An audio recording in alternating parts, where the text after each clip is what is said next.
The inequality sign is unchanged by adding or subtracting a term to both sides, multiplying or dividing both sides by a positive term.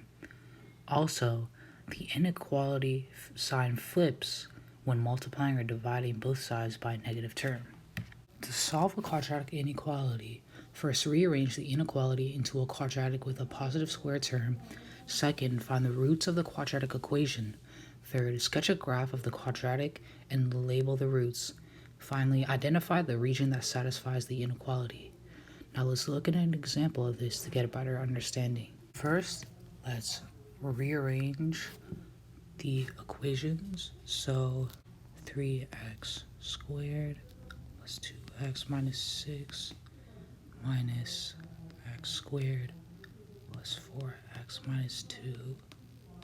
Now we can subtract or add the like terms. Now let's divide by a factor of 2. Now we can find the roots. So the roots will be x minus 2 plus 1, 0. So we have x is equal to 2, or x is equal to negative 1. Now let's sketch the roots, so it'll look something like this, where we have negative 1 and 2. So now we can see the regions.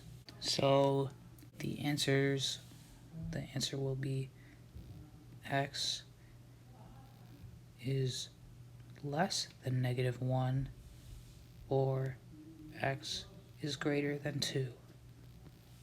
Please like and subscribe, please.